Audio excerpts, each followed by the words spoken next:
Welcome to our YouTube live session, and I've actually got Teddy to join me today, so I had to lure him with bribery.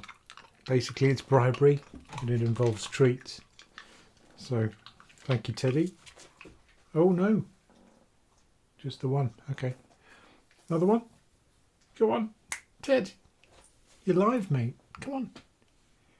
Yes, very good.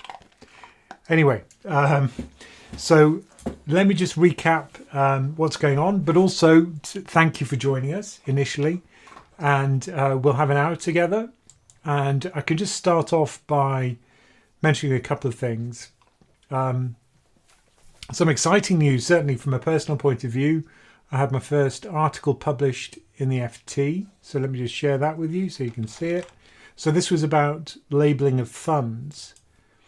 And it actually grew out of the fact that I had a power hour with somebody, and he actually said that he'd been given this growth fund, or at least his financial advisor had told him to buy these growth funds from a big UK fund manager called Bailey Gifford. And it didn't actually say it was a growth fund in the name of the fund, but it was down by over 50% since its peak earlier last year.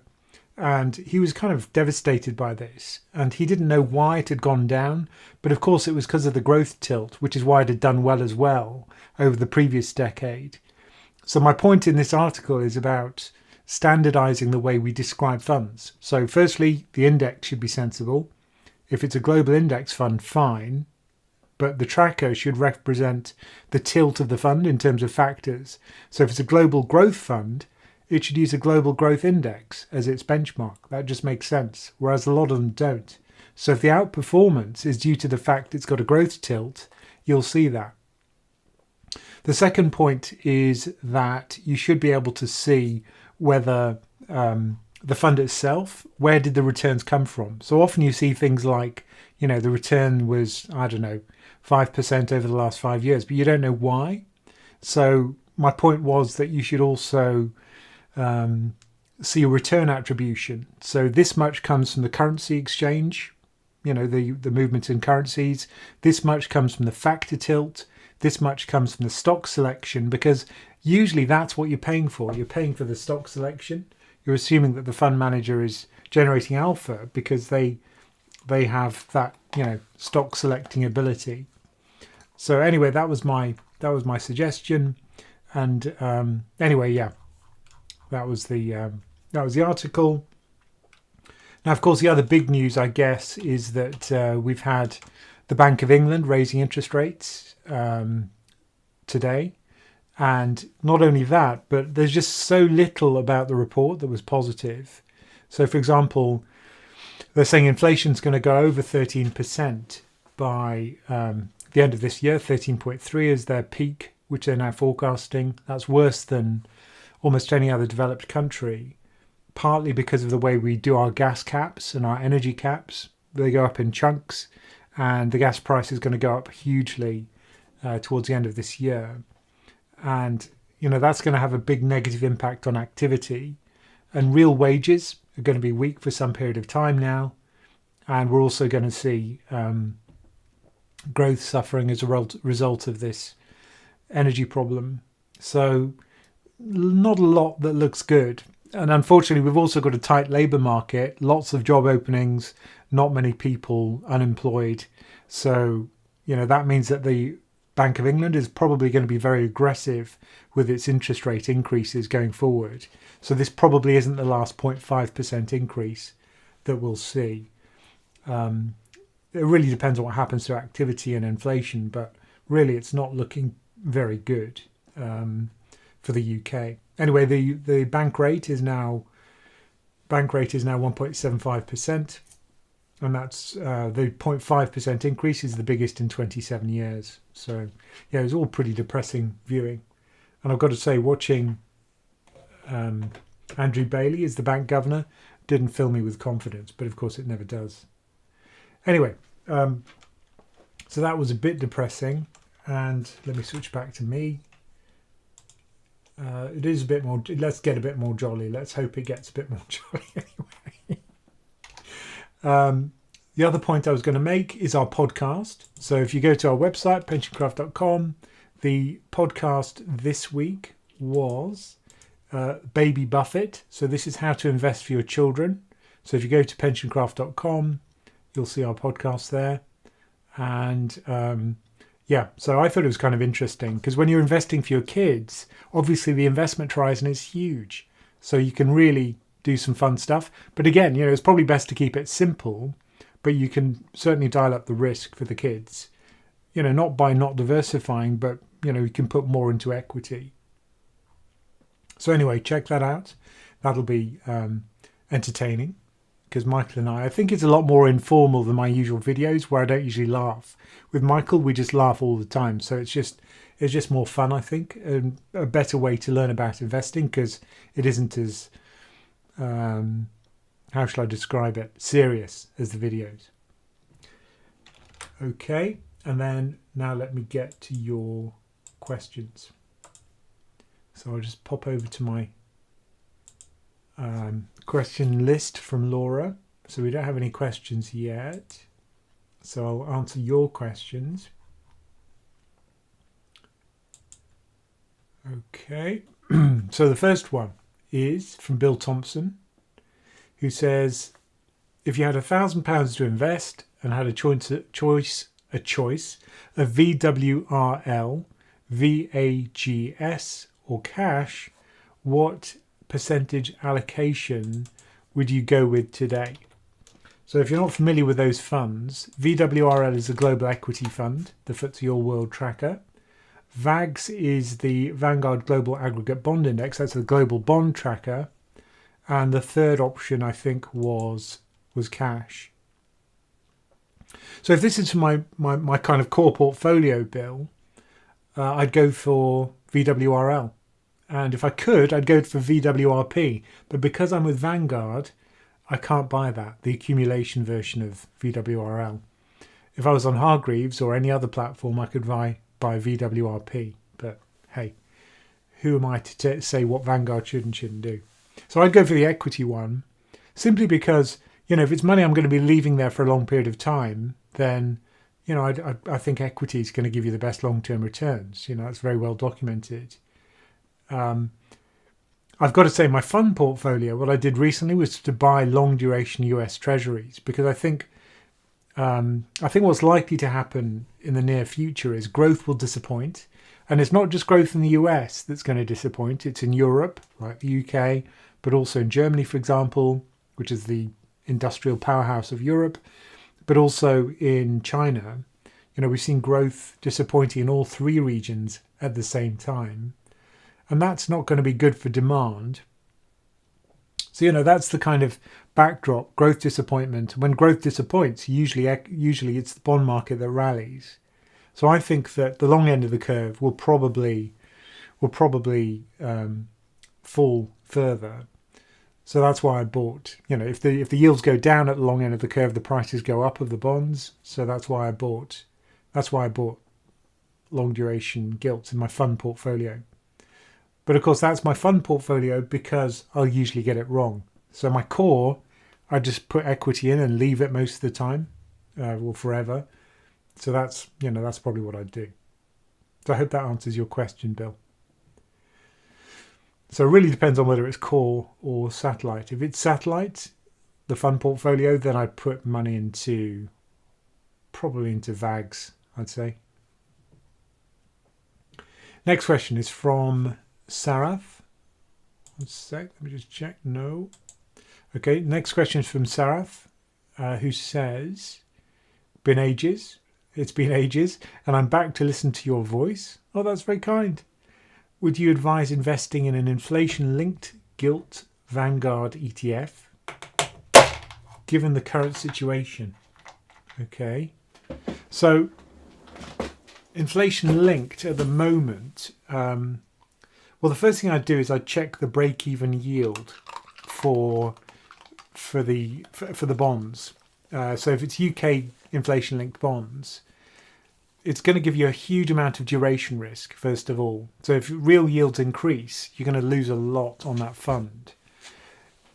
Now, personally, I think growth is going to be pretty poor in the UK, so I don't expect real yield will shoot up. But, it's always a risk. So just be aware that if you buy UK inflation-linked gilts, it's going to be a really rough ride. And that's not for everybody. People buy bonds and they think it'll be safe, but these are not safe. They're very volatile. The other thing I check is the break-even yield. Now in the UK, those are pretty chunky. So it's more than 4%. I think it's 4.5%, something like that, last time I checked, for a 10-year period. So that means that in order for the inflation-linked bonds to outperform nominal bonds, normal government bonds, inflation has to average more than 4.5% for the lifetime of the fund. So will inflation be more than 4.5% over the next decade? I think probably not. So that's why I probably wouldn't go for that. I probably wouldn't go for inflation-linked bonds. It's the duration risk, and there's also the risk of, the break-evens being very, pricing in a lot of inflation already. Like any asset, right? Really, because what you normally get with the price is pricing in something about the future. And with bonds, it's really explicit. You can actually look at what's priced in terms of inflation using those break-evens. You have to dig around a long time on the Bank of England's website. It's really hard to find them. Whereas if you look for the US, it's just a dream. Just go to the Fred website, type break-even 10-year, and up it pops. And you can download it easily. With the Bank of England, you have to dig around. It's in a zip file. It doesn't read properly when I put it into R. It doesn't have a standard date format. So it's a real pain. Yeah, sort yourself out, Bank of England. So yeah, I'd probably avoid it, to answer your question. The next question is from... Oh, and don't forget to like our stream because it helps us. And subscribe to our channel. And also share this with your friends because, that way you can share the love. And also they'll learn about investing as well. Let's see if I can get one more treat into Teddy. He's got a kind of sixth sense. I usually have one-to-one sessions with people which last an hour. And if I give him treats at the beginning, he magically appears 55 minutes into the session like this. And then he expects more treats, don't you? You can sense 55 minutes, can't you? Very clever.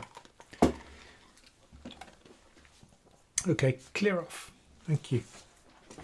Next question is from Yamek Gurure, who says, does the recent market movements reflect the inflation package? And how does this affect the inflation fight? Well, if we're talking about today's market movements, after the Bank of England announced that it was going to be raising interest rates, sterling actually fell because what they talked about was weak growth as well. And of course, that's not good for sterling. But if you're talking about inflation as a whole, obviously July's been an incredible month for equity. We had the biggest returns for the Nasdaq, the S&P, since we had the big bounce back after the pandemic. So it was a very strong set of equity returns, up about 20%, I think, for the Nasdaq. Massive rally. Personally, I think that's going to be a bear market rally, but I don't really know. But my opinion, anyway, is based on the fact that if you look at the earnings growth, which is forecast for the S&P over the coming year, and how that changed over July, the same month when we had the rally, the earnings growth forecasts were actually being downgraded. So the earnings forecast fell by 1%. The equity market went up, the S&P, by 7 or 8%. So it's a re-rating rally. People are paying more for less earnings, which I don't think is a particularly good reason for a rally. If we do see more earnings downgrades in Q3, so the earnings season we're right in now, we're about 70% of the way through it, is Q2. Once we look at Q3 earnings, and those won't start for several weeks, that I think will be really important. If we see margins fall, if we see signs of an earnings fall year on year, and a significant one potentially, then that could be pretty bad news for equity. And I think that would be another leg down for equity.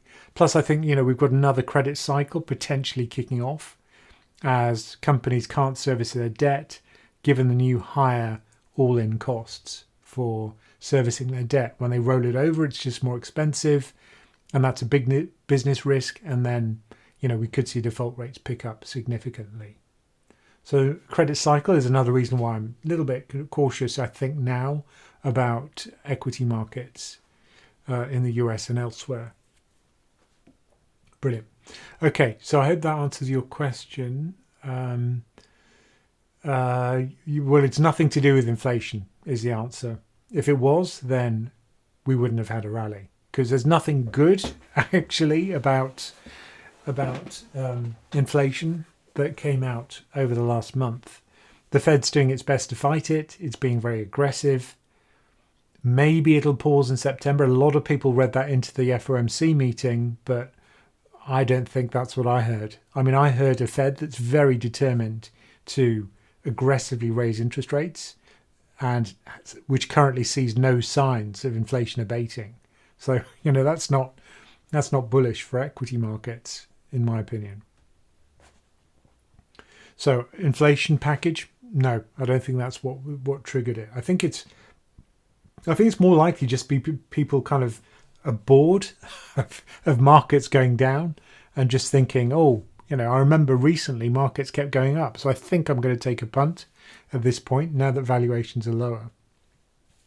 I don't think it's sustainable, this rally, but I could be wrong. And my core portfolio, I'm still putting equity into it because that's the right thing to do. Next question. Let's see if I've got any questions from members. Remember, if you are a supporter of us on YouTube, or you do a super chat, which we'd very much appreciate because it generates revenue for us. If you do a super chat, we'll push your question to the front of the queue. Laura puts the question into a little document and I'll answer your question ahead of everyone else. So yeah, if you're a YouTube supporter, please do ask a question and we will give you priority, all super chats.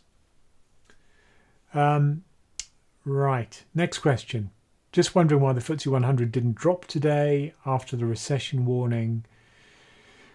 Well, I mean, the FTSE 100 isn't really a domestic index. The FTSE 100 is very much, if I had to describe it, I'd describe it as a high yield, boring, mining, pharmaceutical, global index with no tech in it.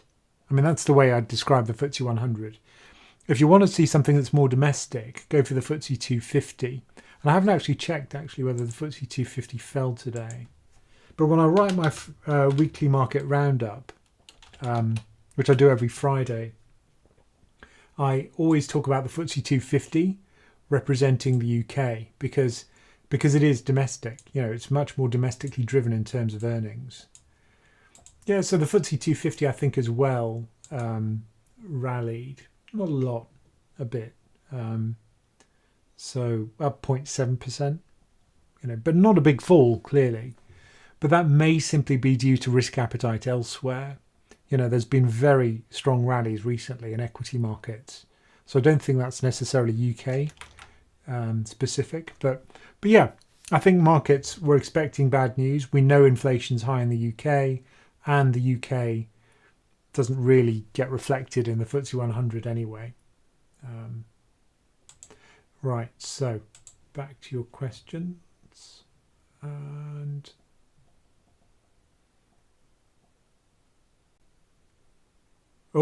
Archie, hello. So Archie123 says Wagwan.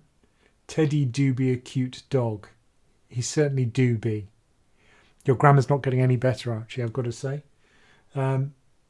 Andrew Lester says, hi, Ramin, Laura and Teddy, back after a couple of months. Welcome back, Andrew. And everyone's saying hello. That's nice. And do we have... we've got a super chat question. Thank you, Jason.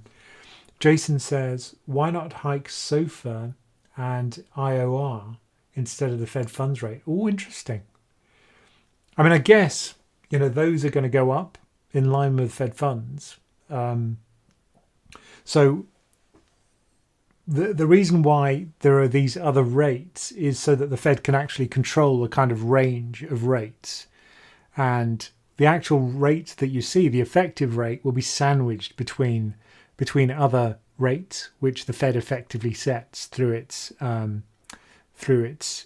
operations. Now,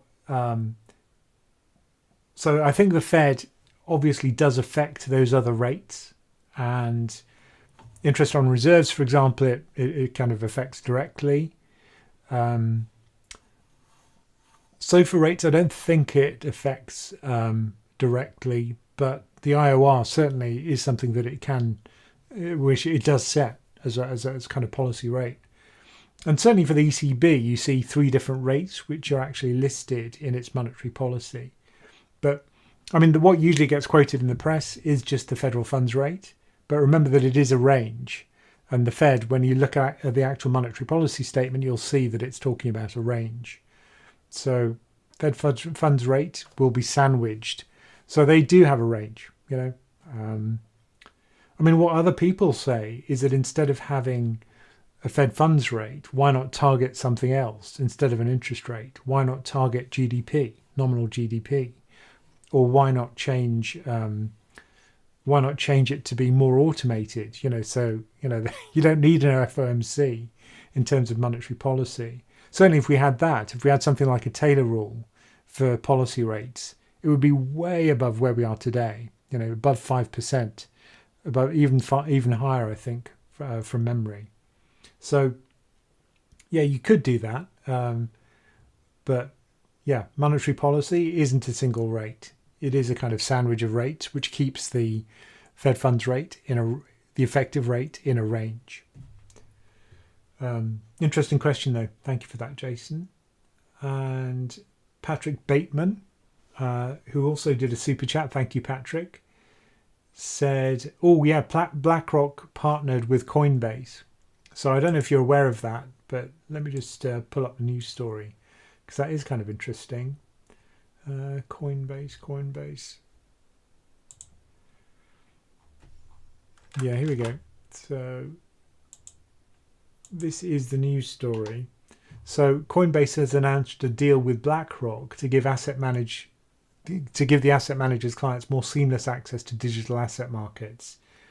And the idea is that if what Coinbase will now do is connect to Aladdin, which is this kind of risk system and asset allocation system, I guess. And that's going to allow people who are BlackRock clients to get access to crypto. And initially, they're not going to give you access to all those shit coins. It's just going to be Bitcoin. But they're also going to do some stuff with providing the ability to actually store your Bitcoin with Coinbase. So I assume that they're kind of giving it a thumbs up in terms of the safety of the platform. But also, it's a massive boost to Coinbase. And the share price absolutely went crazy today. I think it went up by over 30% as a result of this. Now, as you know, Coinbase share price has been pretty abysmal over the course of this year. It's been one of the biggest fallers. So I know for a fact that Cathie Wood is probably jumping up and down and sipping champagne right now, because that was one of her big loss-making stocks. So that's certainly good news for BlackRock, I think, assuming it's not kind of late to the game and it's not going to screw it up. But certainly good news for Coinbase. But in terms of institutional adoption, it's also a big story, I think, for BlackRock to get behind it. But of course, BlackRock sees itself, I think, not so much as an active manager anymore. It did have a go with that, but that's not doing very well. So perhaps this is a way to get a new generation of customers through the door for BlackRock and increase its fees as a result. So it would just act as a kind of passive conduit so that people can get access to Bitcoin. And then when eventually the SEC does approve spot Bitcoin ETFs in America, it can actually offer those via BlackRock and iShares, maybe. Maybe this is a kind of stepping stone to that. But maybe at a certain point it'll just ditch Coinbase. I don't know. Once it's got the plumbing in place to do to offer crypto to its clients. I'm surprised that they felt that they needed Coinbase, but I guess some of the expertise wasn't available in-house, and this was just a quicker, cheaper way to get people on board and to get that platform, but also the mind share of young people who use Coinbase. But interesting story, yeah. Thanks for that. So back to your questions. And I think there's another one. Yep. So one of our supporters, Andrew O'Connell, says, I'm looking at high yield bonds, trying to figure out the best way to lock in the incoming high interest rates.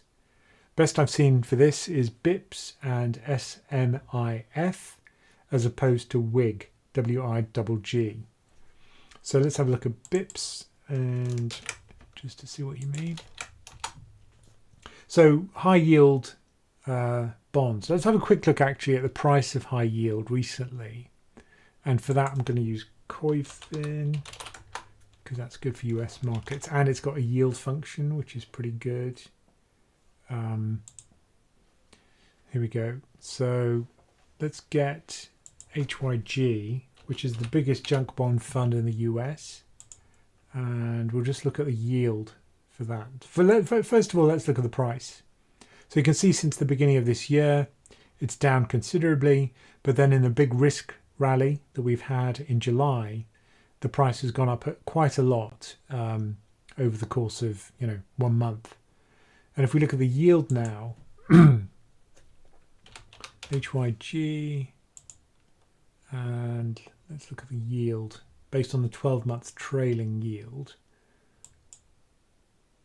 So, I'd probably get into this fund if its yield hits about, 7% maybe, which it did very briefly in 2020. But now the yield has gone down when it actually peaked at around 4.9%. And currently it's 5%.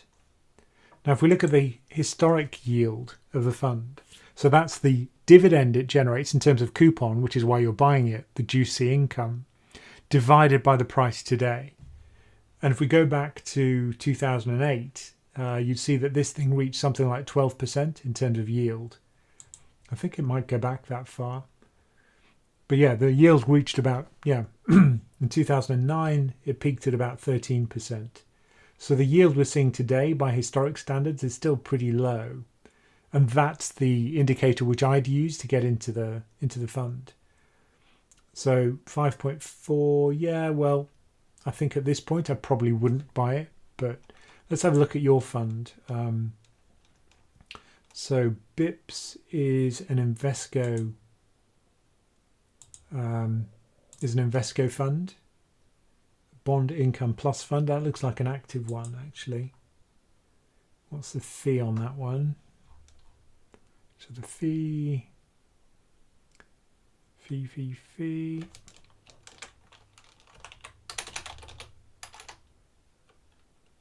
Yeah, so the ongoing charge for this one is 0.79%.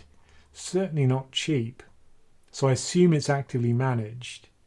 And if we look at what's actually inside it, you can see the sectors, countries. So it's a globally diversified. So it's a global high yield fund, I guess.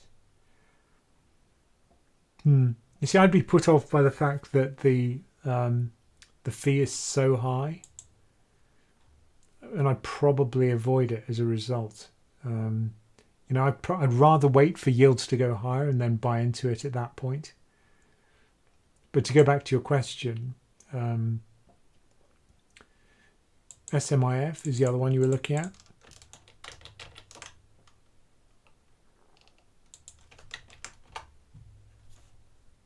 So that's a 24 select monthly income fund. That looks active as well. Ongoing charge 1.116. Yeah, another active one. And again, for the same reasons, I'd probably go for something which is, well, I see this one's mostly UK. So if I look at the top 10 holdings, all of these are UK companies. So, yeah, I'd probably go for something which is globally diversified as well. But certainly, 1.7% fee, if that's what it was. I know the management charge is 0.75 for this one, still pretty high, and an ongoing charge of 1.16. Normally I'd never go above anything which has a management fee of 0.4. So, personally, I'd steer away from those. So let's have a look at WIGG. That was the third one, I think, which you mentioned. Yeah, so this is the Fallen Angels one. So the idea behind this is that if you've got an investment grade company, which is a rating of BBB or higher, and that gets downgraded to junk, so it goes to BB or even single B, the idea is that that'll actually be a good company which has just fallen on hard times, and that's got more chance to recover. So a lot of people buy these Fallen Angels, as they're called, as a kind of defensive junk bond fund. So, I personally prefer this. And certainly if you look at the management fee for this, it's much lower, it's 0.55. High yield tends to be more expensive, even for passive funds. But, this is the one I'd probably go for. But I assume you're choosing those active funds in the hope that the fund manager would avoid the really dodgy names. Because if there was a company which is about to go bust, then the active manager would see it coming and avoid that company and just stick to the best of the junky names. I haven't got as much faith, I don't think, as you have in their ability to do that. Just as with single stock selection, active managers are pretty bad at stock picking. For high yield, I suspect it's similar. But still, who knows? Who knows? But my choice would be WIGG of those three because of the fee and because it's passive. But yeah, I think at this point anyway, after this rally, I don't think high yield is as attractive anymore because I still think default rates are going to pick up. Many people in the credit markets think that. And if that happens, then spreads will widen again. And let's face it, equity markets will probably sell off as well. If we go into a credit cycle with higher defaults and these kind of situations where people think, oh, who's the next company that's going to default? And then you get downgrades. And we've got a whole bunch of companies which are BBB, just one notch above junk. So I think we could get this downgrade cascade in the credit markets based on the huge amount of BBB debt right now. So that could be quite a disruptive event. And, with higher interest rates, that's looking much more likely by the day. So really it's a kind of race against time to see whether the credit spreads can tighten enough to offset the big change in risk-free rates. Because these companies are going to have to roll over their debt, it's going to cost more, and that increases the likelihood of default, particularly for the ones which aren't very profitable and which have a lot of leverage, which junk bonds tend to do. Right, and then, another point from Andrew O'Connell. He says, for what it's worth, I think J. Powell went off script and, let me just switch back to me. He says, for what it's worth, I think J. Powell went off script at the recent meeting. And yes, I also think this is a FOMO rally. It makes no sense given we've not seen Q3, Q4 results, which will be much more interesting. Yeah, I agree. I don't really think Powell went off script. I thought it was all quite well orchestrated. I mean, the thing that he did say, which raised a couple of eyebrows, was when he was talking about whether they should have tightened sooner and whether they should have given forward guidance that they wouldn't raise interest rates by a lot, like by more than 0.5%. I think he would have preferred not to have said that. That's what he said, I think. So the forward guidance is now kind of stopped. They're just going to take it meeting by meeting. But maybe that was the slip up you're talking about. But on the whole, I think it was pretty well messaged. I think that the Fed has done a much better job of signalling things than the Bank of England, for example. So the next question, actually, another comment from Andrew O'Connell. Also noticed the Fed appears to have dialed down the QT quantitative tightening, looking at Fed data. Trouble unloading MBS. So maybe they can't sell their mortgage-backed securities. Well, I haven't checked today, actually. So let me just quickly run my script and I'll have a quick look at that. Yeah. So let me just share this so you can see it. You can just hear me typing in the background. That's not great, is it? So share. We'll get there. There we go. So this is R. So here's the Fed's balance sheet in trillions. So 9 trillion is the peak it reached. It's 0.8% off that still. That's where it was last week. So in terms of quantitative tightening, after QE4 is when we really went to the races, and the size of the balance sheet increased from 4 trillion to just under 9. But we still haven't really seen much of a shrinking of that. So if we look at the most recent change, yeah, it's still 0.8, hasn't fallen by much at all. Let's just see when that data last updated. So that was based on July 27th. So it hasn't updated actually from Fred, which is interesting. Maybe Fred's updates are kind of limited. Maybe they've had some kind of plumbing problem. So July the 27th was the latest update for that. But yeah, I agree. It hasn't fallen by much. It is taking a while to get going. But that was the other thing that Powell said in the meeting, which I thought was kind of interesting, which is that it's going to take a while for the purchases to really get going. And September's going to be when it really starts to kick off, the QT program. And then we should see some really rapid shrinking of the balance sheet. Okay. So don't forget to like, subscribe, if you are enjoying our content, which some people do apparently. And another question from Midnight Sun, a super chat, I think. And thank you, Midnight Sun, for that. And you say, is it worth holding the FTSE Developed World ex-U.K. long term over the FTSE Developed World? So that's really a question about whether you strip out the UK, even if you think the UK will underperform. The fee is slightly higher. So what difference would it make? Almost none at all, right? So I'd go for the cheaper one. I think you're right. I think because the UK is only 4% of a market cap weighted benchmark, then, you know, there'd have to be a phenomenal outperformance or underperformance for the UK to make any difference at all. I mean, effectively, it's irrelevant. So, you know, I don't think it would make a lot of difference, and I'd rather have a cheaper fee because you can guarantee that's going to be lower, effectively a higher return because it's the lower fee. So FTSE Developed World ex-UK. I remember that's one of the lowest fee funds offered by Vanguard. Let's just get the fee for that. So that one is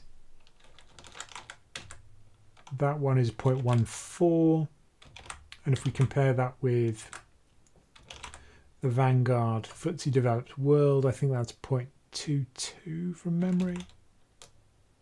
But that's not the comparison you wanted. Your comparison was with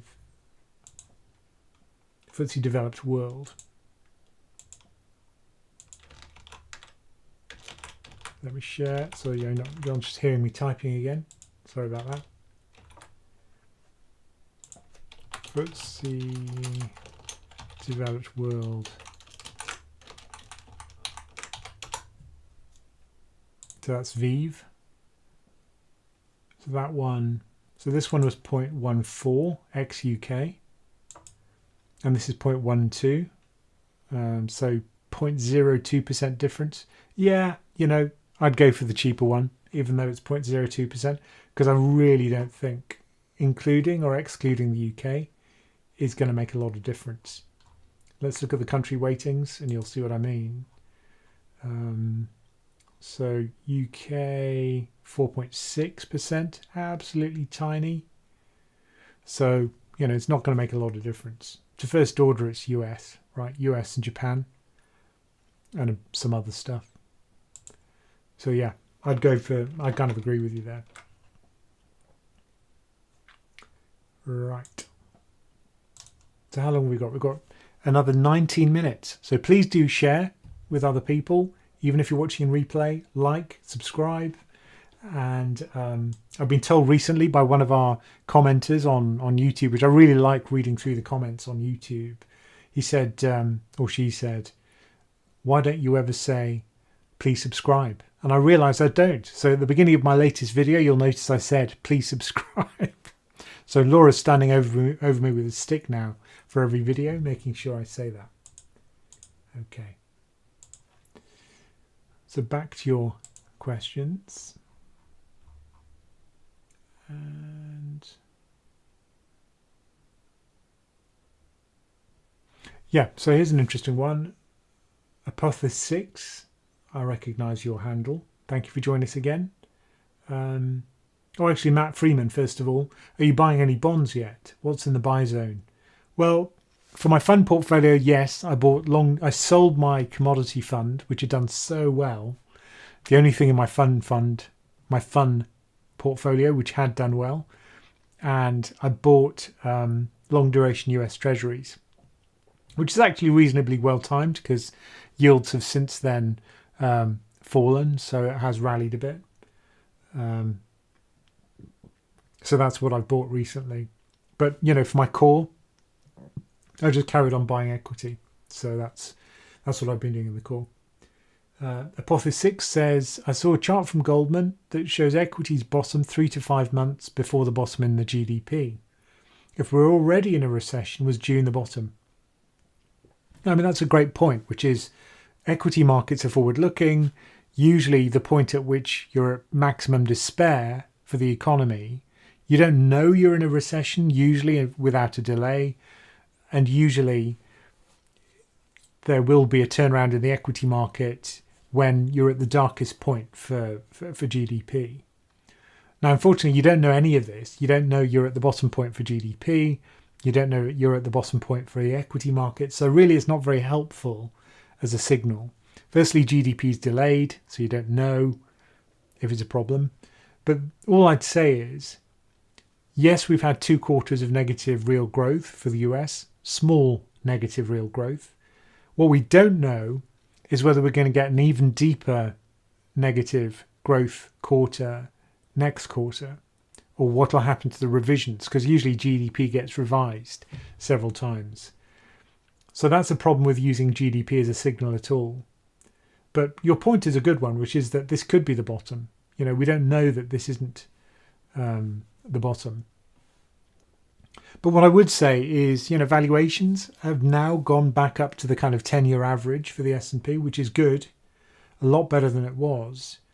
So, at least on some measures, we're at fair value. So, certainly wouldn't stop me buying equity, which it hasn't. But I never would stop buying equity because of valuations. That doesn't work. But yeah, you're right. If we're at the bottom point for GDP, usually that would be the turning point for equity. I just don't think that's very useful because we don't know if we're at the bottom point for GDP either. Next question is from M. Ahmed, who says, on Vanguard UK, there are 2 US equity funds. One's an index fund and the other is an ETF. What's the difference between them? I often get asked that one, actually. It's kind of interesting that I don't think there is a lot of difference between them, in the sense that if you're a long-term investor, you probably don't care which is which. You'd go for the one which is lower fee. If you want to trade intraday, if you want to buy the US at 9 a.m. and sell it at 9:15, then you can only do that with an ETF. With an OIC, as they're called, a mutual fund in the US. In the UK, we call them an open-ended investment company or a fund. With a fund, you can't do that. You can only trade once a day. And the trades usually take several days to settle. That's the only real difference. And if there were 2 versions of the same fund, one is a mutual fund, OIC, and the other one is an ETF, I'd be fairly indifferent between the 2 of them. Because I don't really care if, I can't trade it intraday. And if I just get a quote once a day, that's fine for me. I don't have to be able to see the price every minute of the day, because that probably promotes bad behavior anyway. Selling when you shouldn't, buying when you shouldn't. So yeah, I'm I really don't care what the kind of wrapper is. From my point of view, I'm kind of indifferent. Next question is from Chris Matthews, Ramin for Fed Chair.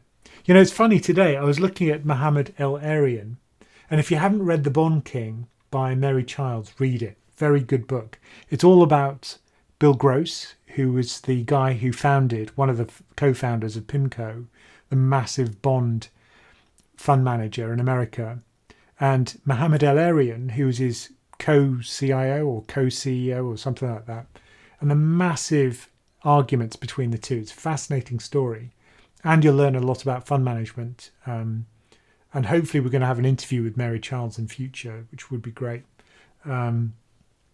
But my point is that Mohammed El-Arian's been saying really nice things about the Bank of England. And I wonder if he's just going for the Bank of England governorship. That's why he's been saying it. Just a thought. But anyway, Ramin for Fed Chair. That's not going to happen, but it's very kind of you to say it, Chris. Political one. UK Beauty Room. Whose financial strategy is better for the country? Liz Truss or Rishi Sunak? Well, I mean, I'm not that impressed with either of them, to be honest, because in terms of, you know, what I think really would help us, I think one thing is, in terms of long-term policy, this is, you know, short-term, I think we've got to help families who are basically not able to make ends meet because of energy poverty. You know, it's just atrocious for some families out there right now.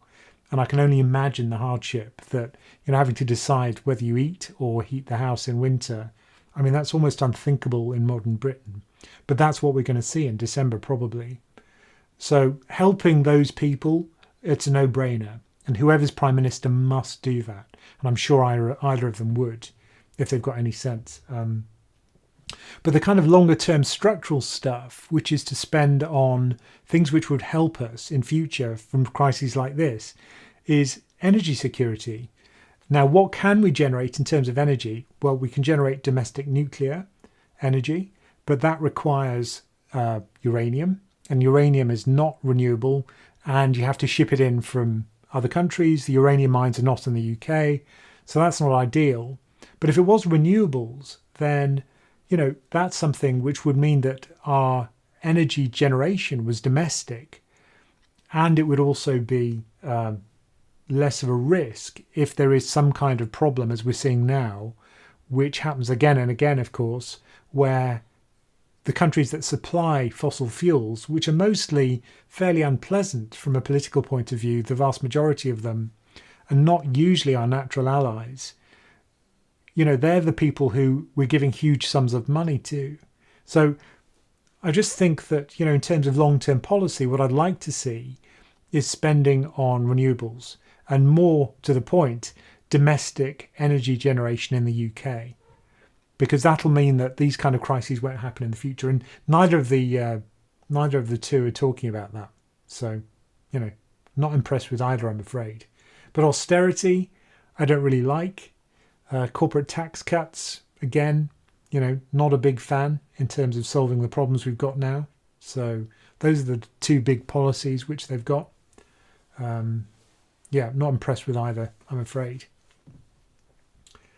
How long have we got? We've got 10 minutes, right? So we've got some time for some good questions. I'll go back to my list. And we've got another question from one of our supporters, Stephen J, thank you, who says, in my country, pension funds from your earnings is more tax efficient for investing than investing savings. People should look into if they can set up pension funds before investment accounts. Okay. Yeah, I think it really depends on the country you live in. But yeah, for the UK at least, what we have is ISAs. So that's money that you've already been taxed on in your salary. You put it into an ISA and then you never pay tax on it ever again.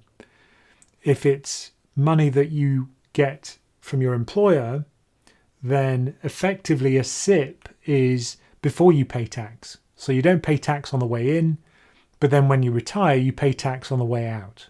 except for the 25% lump sum. So every country is different. And oh, Laura's just selected that text. I wonder where she's going with this. Interesting. Okay. I don't know what she's going to do with that. But anyway, thank you for your question, Stephen J. More of a comment, really. But yeah, thank you. And also thank you for supporting us. Oh, interesting. The Iron Giant. BG funds doing well recently. Well, not that recent. So BG is Bailey Gifford.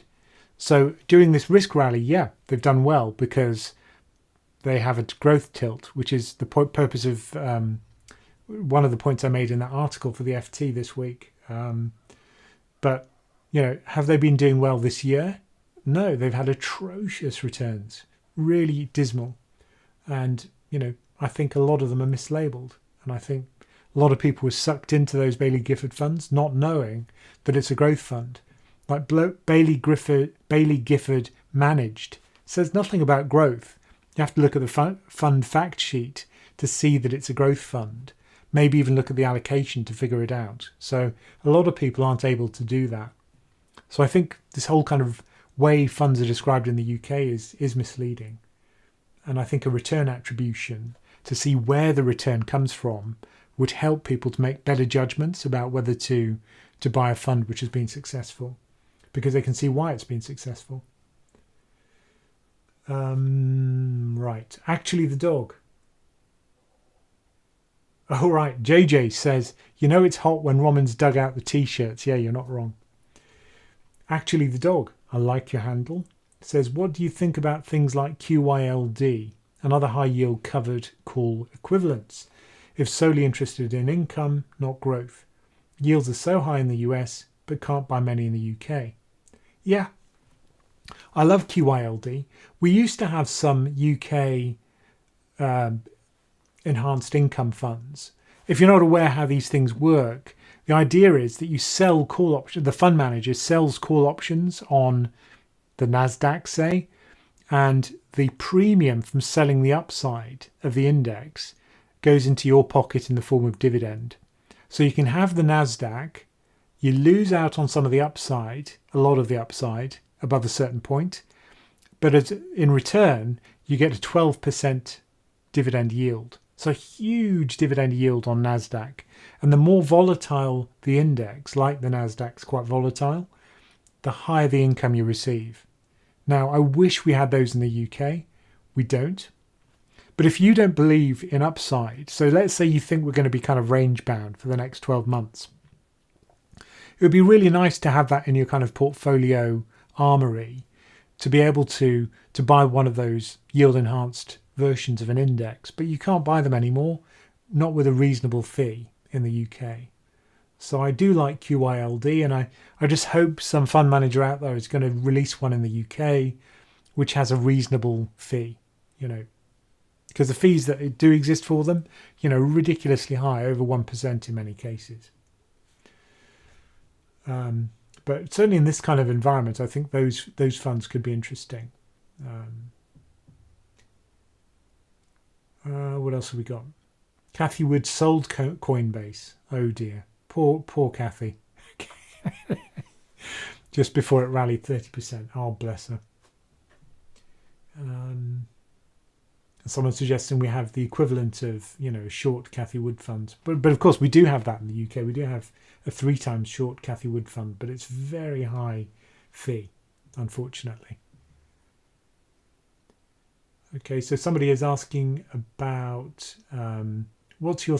So Paras Aurora says, what's your thought on Baba shares? Planning to buy long-term 5 years. So this is Alibaba. Yeah, I mean, a single Chinese stock, would I ever do that? I mean, I wouldn't. And I think there's a lot of risk you're taking there. There's a whole bunch of risks. The reporting, is it reliable? When they say their business is strong, do you believe the numbers? Can they be trusted? If they are too successful, will the Chinese government cut them down again? All of these worries about investing in Chinese stocks, which you wouldn't have in developed markets usually. So I think, I mean, personally, my choice would be no. I wouldn't.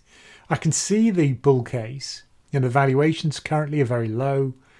The upside is potentially very large if everything goes okay. If they manage to steer clear of clampdowns from the Chinese government, if they are honest and there isn't a big scandal, if they don't have competitors stealing their lunch, there's a whole bunch of ifs. But yeah, I mean, I can see your point, but I wouldn't do it. I wouldn't do it. But I'm very cautious.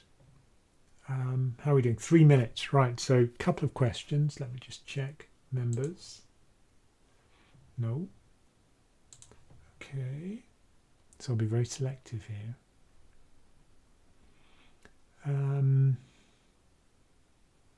Here we go. So the CEO of NBER, which is the National Bureau for Economic Research in the United States, which does the dating of recessions and determines whether a recession has occurred, even said that negative GDP is both not the only indicator of recession. Everybody's using the NBER recession definition on its website as the sole definition of recession. Yeah. Interesting though, if you go back in time to 1947, I think I went back and looked for any time where there's been 2 successive quarters of negative real GDP growth. Only in one case, in 1947, was that not classified as a recession by the NBER committee. So if there are 2 successive quarters of recession in the past, always, except for one exception, the NBER committee decided that that was a recession. So you're right. I mean, that's not the definition, 2 negative quarters, but I think it's looking very likely. And also, if you look at that Fed-Kiley model, the current probability is 70% of a recession in the next 12 months. So, I think it's going to happen. It's just a question of how deep. Next question, final question. Let's do one more. Okay. Let's see if we've got any question for members. No. Okay. So question about gold. Okay. So yeah, I think gold at the moment is kind of interesting because if we do get another sell-off, then gold could potentially be interesting because it is a fairly good safe haven play, and yields have actually maybe peaked for now. So what's really bad for gold is if yields are high, real yields, because it's a wasting asset. So if government treasuries are paying a large amount, then you'd rather have those as your safety play rather than gold, which doesn't pay you anything. And the other thing is a strong dollar. Now, maybe the dollar's about to peak and maybe yields are about to fall in the case of a recession, in which case gold looks pretty good for both those reasons. Because if the US goes into recession and the rest of the world kind of is okay, you'd expect to see the dollar weaken and US yields would fall, both of which are good for gold, plus people would be scared, so that would also be good for gold. So, depending on whether you think risky assets, the risk rally will continue, whether this has been the turning point in July. If you think that's the case, then we're going to see a continued rally towards the end of the year, then not so good for gold, because it'll just be more of the same. But personally, I don't buy that. I think, it is going to get worse, in which case gold might be interesting. So maybe I should think of it for my fund portfolio. But anyway, let's draw a line under it there. Thank you for joining us. Don't forget, if you do enjoy this, then why not subscribe, share it with your friends, whether you're watching it on replay or otherwise. Look at our article in the FT. Listen to our podcast, Many Happy Returns, which is about baby Buffett, investing for your kids this week.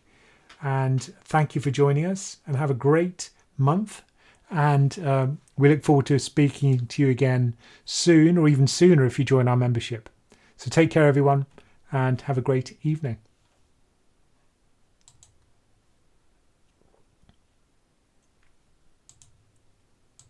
Oh, Teddy, quick treat. Teddy sensed it. You sensed the end of it. Good boy. Good lad. He's very good.